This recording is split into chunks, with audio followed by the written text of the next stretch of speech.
આજે ગોંડલ માર્કેટિંગ યાર્ડમાં નવા જીરુની આવકનો શુભારંભ થયો। આ પ્રસંગે પ્રથમ હરાજીમાં જીરુના મણે 46,551નો વિક્રમી ભાવ બોલાતા ખેડૂતોમાં આનંદની લાગણી જોવા મળી। નવા જીરુનો પાક તૈયાર થતાં જ યાર્ડમાં આજે ખેડૂતો દ્વારા પ્રથમ આવક લાવવામાં આવી હતી। આવક જસદણ તાલુકાના એક ખેડૂત દ્વારા લાવવામાં આવી હતી।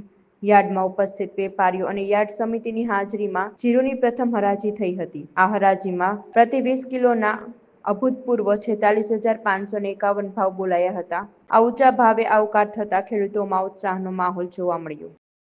તમારું ભાઈ કાનજીભાઈ નોટનો ભાઈ તો અડધો બગડી ગયું બહુ નગર તો 10-12 કિલો જેવું જીરું છે ને, બરોબર। અને શું ભાવ મળેલ છે તમને?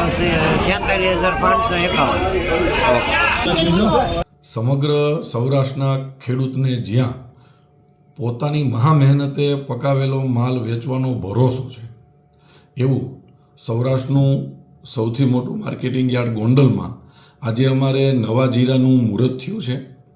નવા જીરાના મુહૂર્તમાં ઉકાભાઈ કાકડિયા જસદણ તાલુકાના દેવપરા ગામથી ખેડૂત અમારે ત્યાં માલ વેચવા આવ્યા હતા। એમના જીરાના 20 કિલોના ભાવ 46,551 રૂપિયા ભાવ કરી અને અમારા ગોંડલના અગ્રગણ્ય વેપારી પરબધણીવાળા મેહુલભાઈ ખાખરિયાએ ખેડૂતને મુહૂર્તમાં 46,551 જેવો ઊંચો ભાવ આપી અને શ્રી ગણેશ કરાવ્યા હતા। આમ તો એ મુહૂર્તનો ભાવ હતો। જનરલી માર્કેટિંગ યાર્ડમાં 4,000 રૂપિયા આસપાસ જીરાનો ભાવ આવે છે અને દેશની ઘણી ટોપ કંપનીઓ ગોંડલ માર્કેટિંગ યાર્ડમાં મસાલા કંપનીઓ આવે છે, એટલા માટે સૌરાષ્ટ્રમાં જીરાનો સૌથી ઊંચો ભાવ હંમેશા ગોંડલ માર્કેટિંગ યાર્ડમાં રહેતો હોય છે અને આજે જે મુહૂર્ત થયું એના માટે અમને ખૂબ જ આનંદ થયો।